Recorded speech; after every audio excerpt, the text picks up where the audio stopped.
सलाम, नमस्ते, सत श्री अकाल। मैं हूं रजा और आप देख रहे हैं रजाग्राफी की middle east special report. Detail report है और बड़ी बड़ी खबरें इस रिपोर्ट के अंदर ले रहा हूं। आखिर तक देखिएगा, चैनल को सब्सक्राइब कीजिएगा। मोहतरम हजरात, तुर्की और इजराइल के बीच ज़बानी जंग जारी है और तुर्की दिखावे के लिए ज़्यादा बोलता है, लेकिन अब इजराइल बोलने वाला तो है नहीं। इजराइल तो एक्शन लेता है भाई, इजराइल तो करके दिखाता है। तुर्की का पड़ोसी मुल्क से ऐसे रहता है ग्रीस। तो ये रही वीडियो। इजराइल ने अपने फाइटर जेट ग्रीस भेज दिए। ग्रीस और इजराइल ने दोनों ने एक साथ मिलकर एयर ड्रिल की, यानी आप समझ रहे हो, ये पड़ोसी मुल्क को डराने का उसने काम किया। ये एक्शन सीधा सीधा तुर्की के लिए खतरा है कि तुर्की के करीब पड़ोस में ग्रीस और जो इजराइल हैं वो दोनों फाइटर जेट उड़ा रहे हैं और ख़तरनाक एक्सरसाइज कर रहे हैं। अब सुनिए वेस्ट बैंक की 2350 बार सिर्फ इसी महीने, अक्टूबर के महीने जो गुजरा है, अक्टूबर में 2350 मर्तबा वेस्ट बैंक के फिलिस्तीनियों पर हमले हो चुके हैं इजराइल के। ईरान के विदेश मंत्री ने वहां कंफर्म कर दिया, दोबारा से रिपीट किया कि अमेरिका से हम अपनी मिसाइल पावर पर बात नहीं करेंगे, हम सिर्फ परमाणु पर बात करेंगे और किसी भी तरह से अमेरिका के दबाव में बात नहीं करेंगे। हजरात, ईरान की भी हवा टाइट है। अक्सर ऐसी खबरों को ईरान दबा लेता है जिस पर उससे सवाल खड़े करे जाते हैं कि भैया ये क्या है, बोलते ये हो, होता ये है। ये रहे ऑफिशियल्स रिपोर्ट्स। देखिए, ये मैं सीधा आपको एयर ट्रैफिक कंट्रोल का ये डेटा शेयर कर रहा हूँ और कई तरह का एयर डेटा सामने आया है जिसमें साफ नजर आ रहा है कि अमेरिका का एक ड्रोन ईरान का एयर वायलेशन करके ईरान के अंदर घुसा था और पूरा ऐसे घूम घाम के वापस आया है। तो भाई, जो ईरान बात करता है अपने डिफेंस की, तो सवाल ईरान के डिफेंस पर खड़े हो रहे हैं कि भाई आपके डिफेंस सिस्टम कहाँ है। अमेरिका का एक ड्रोन आपके मुल्क में घुसता है और वापस चला जाता है घूम घाम के, तो कहाँ है आपके एयर डिफेंस सिस्टम, कहाँ है सिक्योरिटी। तो हो सकता है ईरान को पता हो यहाँ हमारे मुल्क में ड्रोन अमेरिका का आया है, लेकिन अगर उस वक्त अमेरिका के ड्रोन को मार गिराता ईरान तो शायद कुछ शुरू हो जाता बड़ा कांड। बहरहाल, ईरान इस पर जवाब देने से कतरा रहा है। तेहरान के पानी संस्थान के जो पानी डिपार्टमेंट, जो वाटर डिपार्टमेंट के जो ऑफिशियल हैं, उन्होंने एक अपने इंटरव्यू पॉडकास्ट में कहा कि तेहरान में पानी की कमी इतनी इतिहास में कभी नहीं हुई जितनी आज हो रही है और तेहरान के हालात बद से बदतर हो गए हैं। पानी की किल्लत है। उधर IAEA के चीफ ने फिर से कहा है कि ईरान को अपने न्यूक्लियर जो साइट्स हैं उसको रिस्टोर करके उसका पूरा एक्सेस, पूरा कंट्रोल, पूरा कब्जा हमें देना चाहिए ताकि हम उसकी जांच कर सकें, उसकी हालत सुधारें। और अगर ऐसा ईरान करता है तो ईरान का वेस्टर्न देशों से जो टकराव है वो कम होगा और ईरान को सीरियसली इस पर काम करना चाहिए। ईरान के विदेश मंत्री जो हैं खुला खेल रहे हैं एकदम फ्रंट पर आकर। उन्होंने बहुत तगड़ा जवाब दिया। उन्होंने कहा ऐसे भारत के बहुत सारे कुत्ते हैं, खास एक समुदाय के कुत्ते हैं, और ऐसे ही पूरी दुनिया के बहुत सारे कुत्ते, यूरोपियन कुत्ते। वो कह रहे थे कि उसी बात को कोट करके ईरान के विदेश मंत्री ने कहा कि 12 डेज वॉर के दौरान दुश्मन के दोस्त और बहुत सारे लोग वेस्टर्न ये कह रहे थे कि ईरान का आसमान इजराइल के फाइटर जेट का प्लेग्राउंड बन गया है, लेकिन कोई ये नहीं बोला और किसी ने ये नहीं कहा कि यूरोप की ताकत और दुनिया की तमाम बड़ी ताकतों से एक ताकत बनी इजराइल, और इजराइल के वो कई लेयरों का एयर डिफेंस सिस्टम हमने तबाह करके हमारी मिसाइलों का प्लेग्राउंड बना दिया था और इजराइल का नक्शा खराब कर दिया था। ये बात कोई नहीं कहता और यही दोस्तों पॉइंट है। वहीं ईरान और पाकिस्तान के बीच जो है गहरे संबंध बढ़ते हुए नजर आ रहे हैं। ईरान के पार्लियामेंट के जो स्पीकर हैं वो पाकिस्तान पहुंचे हुए हैं। लीजिए, उधर ईरान ने यह भी क्लियर कह दिया कि उसका साथी अल्लाह के सिवा कोई नहीं है। ईरान ने कन्फर्म किया कि 12 डेज वॉर के दौरान हमें हथियार न रूस ने दिए, न हमें हथियार चीन ने दिए। वेस्टर्न देशों से सपोर्ट हासिल करने के लिए, चंद रुपयों के लिए, इजरायली प्रोपेगेंडा को आगे बढ़ाने के लिए एक ईरान के व्यक्ति ने ईरान के supreme leader Ayatollah Syed Ali खामनाई की तस्वीर जलाई। वो वीडियो वायरल हुई और ये बात क्लियर थी कि वो यूरोप को खुश करने के लिए ऐसा कर रहा था। लेकिन इतना खुश हुआ यूरोप कि पता नहीं मतलब कैसे क्या हुआ, जादू मंतर हुआ कि वो व्यक्ति जिसने खामनाई की तस्वीर जलाई वो मरा हुआ मिला।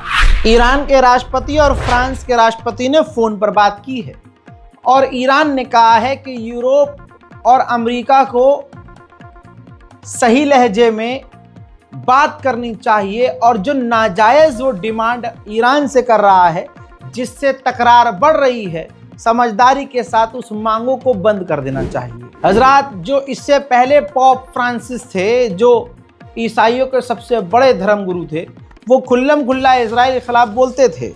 लेकिन अब जो नया पॉप बना है उसकी पॉप निकल जाती है अगर वो इजराइल के मुद्दे पर बात करने की कोशिश करे, बल्कि इस पर पूरा दबाव है कि इजराइल के खिलाफ ना बोले। लेकिन फिर भी पत्रकारों ने कहा कि गाज़ा पर दोबारा से जो ये हमले इजराइल कर रहा है, इस पर आप क्या कहेंगे? तो उन्होंने एक लाइन बोलकर क्लियर कर दिया कि उनके दिमाग में और दिल में है क्या।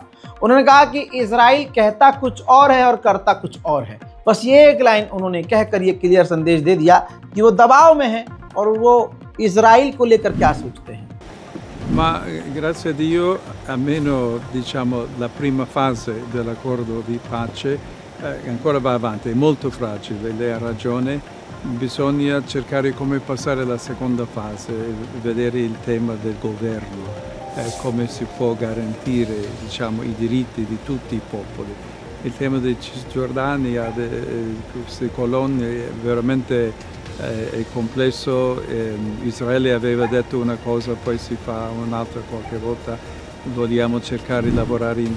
जब आप हॉलीवुड की फिल्म कोई देखते हैं सिनेमा में या अपने मोबाइल पर, तो एक लोगो आता है पैरामाउंट। ये देखो, ये स्क्रीन पर इस तरह का लोगो आता है ना, ये बहुत बड़ी कंपनी है हॉलीवुड की, जो जाहिर सी बात है काम देती है हॉलीवुड के एक्टर को, एक्ट्रेस को।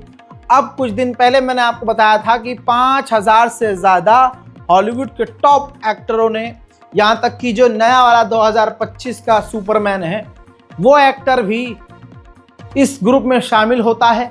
और सब ने स्टेटमेंट जारी करी कि हम इजराइल की कंपनियों के साथ, इजराइल के साथ काम नहीं करेंगे।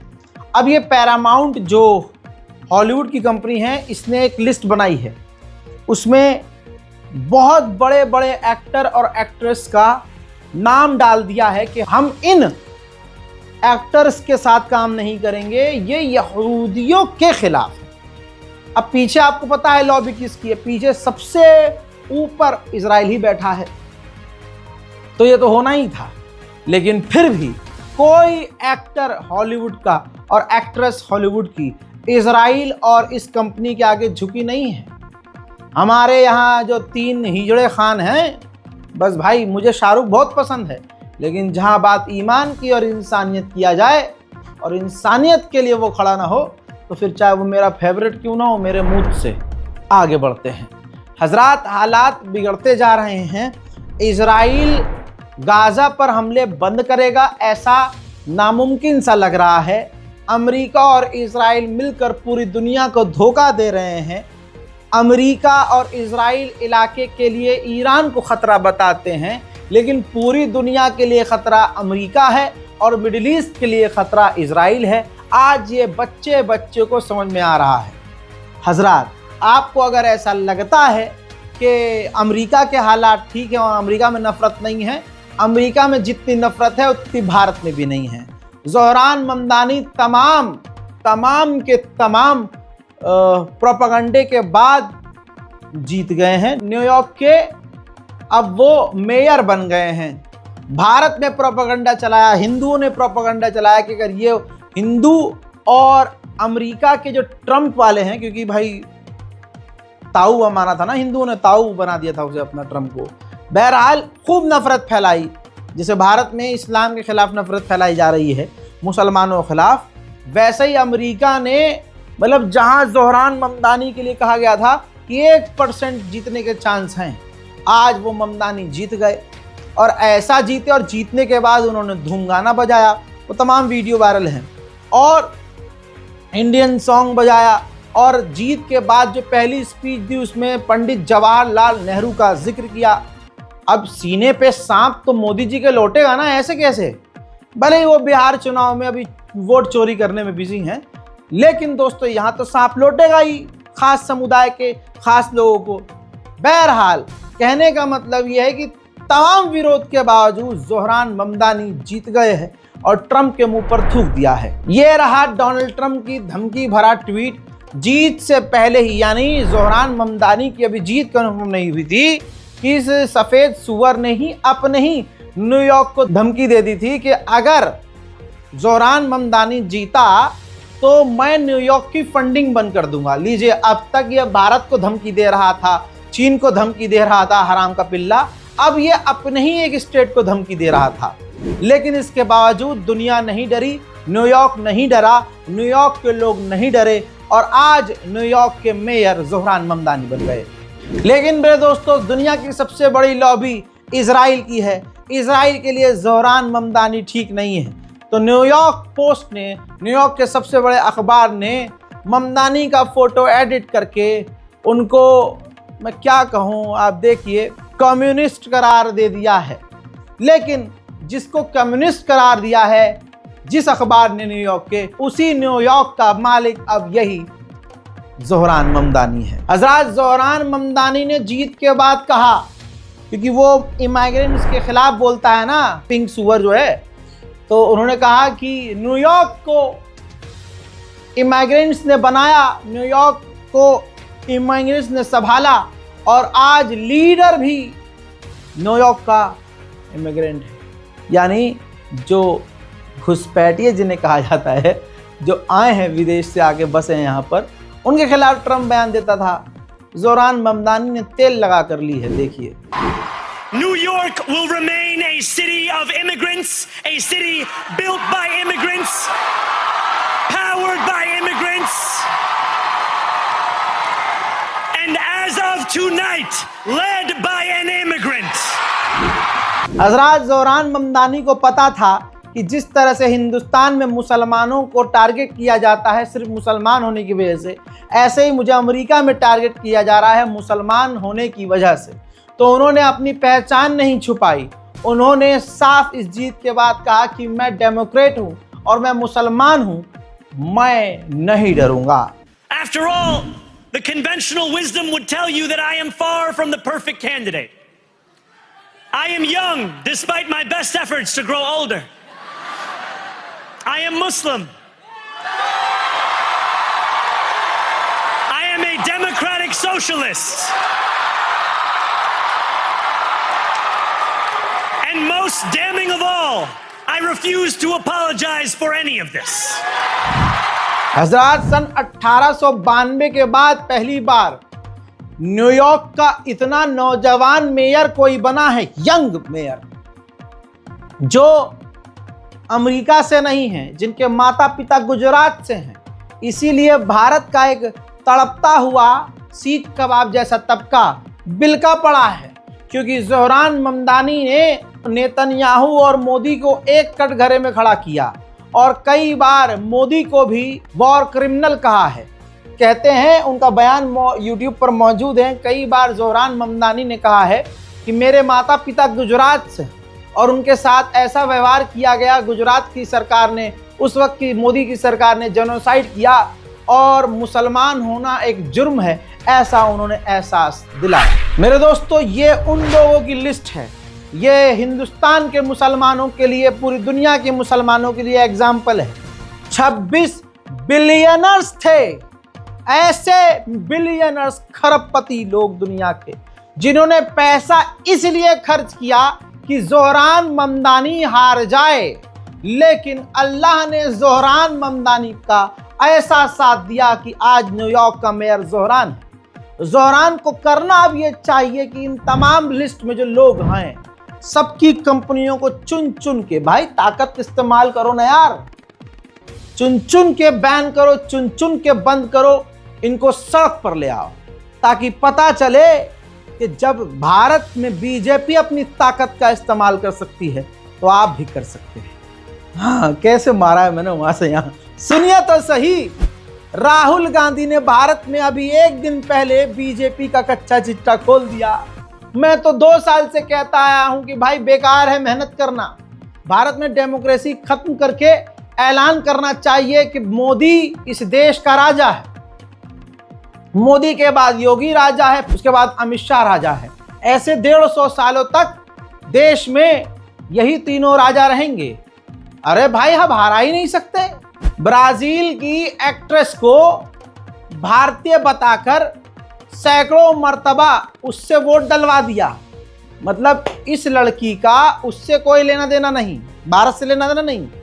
घुसपैठिए मुसलमानों कहते हैं, लेकिन आप ये देखिए कि भाजपा ने कितनी बड़ी घुसपैठ करवाई कि ब्राजील की मॉडल को इंडियन बताया, राजस्थान और पता नहीं किस किस इलाके में किस किस बूथ पर उस महिला का फर्जी वोट डलवाया। जब ये एक्सपोज हुआ तो ये पेज जो है इलेक्शन कमीशन ने गायब कर दिया। अब बहुत सारे भाजपा के गणचटहे लगे पड़े हैं। अब अजीत भारती जैसा सुअर लगा पड़ा है। मतलब वो अजीत भारती जैसे लोग हैं, अगर भाजपा का कोई नेता हक भी दे तो ये फौरन वाह क्या हगा है। आप देखिए सनातन धर्म वाला देश, यहाँ हगा भी है तो तिकोना वाह, और डिजाइन देखिए इस पे, यह हगा थोड़ी ना है। अरे अगर बदबू की बात है तो 4-5 मिनट में बदबू चली जाएगी, फिर बचेगा क्या? फिर जो खूबसूरत जो मलबा है उसकी गोलाई है, उसकी खूबसूरती, ये हमारे देश की पावरफुल सरकार। भाई ऐसे तारीफ करने में लग जाए, गू की भी तारीफ कर देंगे, ये तो ऐसे है हजरात। अब वो खबर इतनी वायरल हुई, ये देखिए वो ब्राजीलियन एक्ट्रेस भी आ गई सामने। वो बता रही है कि भाई साहब इनका तो हिंदुस्तान से कोई लेना देना नहीं, किस तरह से, और वो ज्ञान भी दे रही हैं हरियाणा वालों को और भारत के अंधभक्तों की, भाई ये चल क्या रहा है तुम्हारे देश में। बहरहाल मैं आगे कुछ नहीं बोलूँगा, विवाद हो जाएगा। तो मेरा कहने का मतलब ये है कि फालतू में इतनी मेहनत की जा रही है, जीतेगा तो अगला मोदी ही, कुछ भी कर लो। यहाँ तक कि हालत बहुत खराब है। एक वीडियो आपको दिखाऊं, 500 रुपया इनको देना पड़ रहा है कि जब मोदी जी का नेता यहाँ से गुजरा, मोदी जी गुजरे तो ये फूल डालना है, फूल फेंकना है उनके ऊपर। फूल फेंकने के 500 रुपये। दिखाऊं वीडियो, देखिए। गाइस ये मेरी मम्मी है, बेचारी को ड्यूटी मिला है कि जेपी नड्डा जी आएंगे तो फूल छींटना। इतना फूल मिला है देखिए छींटने के लिए। फूल छींटोगी ना? छिटा जाएगा। छिटा जाएगा? हाँ। कितना पैसा मिला फूल छींटने के लिए? 500 रुपया। 500 मिला? आई जियो। इतना ही नहीं, आगे सुनिए। कहेंगे यार आज गाजा वाले रिपोर्ट में नेशनल प्राइम टाइम घुसा के जब मजा दिया राजा भाई ने। ये खबर देखिए, ये ट्वीट देखिए आप, बस ट्वीट पढ़ लो आपको समझ में आएगा। इलेक्शन कमीशन क्या कर रहा है मत सोचिए। भाई ये देखिए कि 550 और 500 का नोट बांटा जा रहा है और बटन दबाया जा रहा है किसका? बीजेपी का। इतना ही नहीं, भाजपा की असलियत प्रभु श्री राम खुद सामने लाते हैं। ये नेता आपको याद होगा, ये देखिए आपको अमित शाह के साथ जो आदमी नजर आ रहा है भाजपा का नेता, अब ये चुनाव में खड़ा हुआ था, उससे पहले ही इसकी बेहतरीन एक वीडियो वायरल हो गई है। उसका वीडियो लीक हो गया है नेताजी का। अब वो मतलब क्या कहें ये बीजेपी है भाई। भैया ये बेटी बचाओ बेटी पटाओ मोदी जी के मुंह से निकला था ना, ये उन्होंने सीरियस ले लिया। योगी क्या क्या बोलते फिरते हैं, आज ये हो गया है, आज वो क्या बोल रहे हो भाई? आपके गोरखपुर में क्या हो रहा है? अगला आदमी सोचता है नाम बदल दो प्रदेश का तो बस विकास हो गया। अरे हिंदू बेटियां खुद इनसे ही सेफ नहीं है। ये रही भाई साहब दैनिक भास्कर की रिपोर्ट। गोरखपुर के ही रहने वाली एक हिंदू लड़की का, मैं क्या कहूं, उसके साथ क्या किया है, उसके ही रिश्तेदारों ने, पूर्व ब्लॉक प्रमुख ने पिस्टल सटाकर बदसलूकी की है।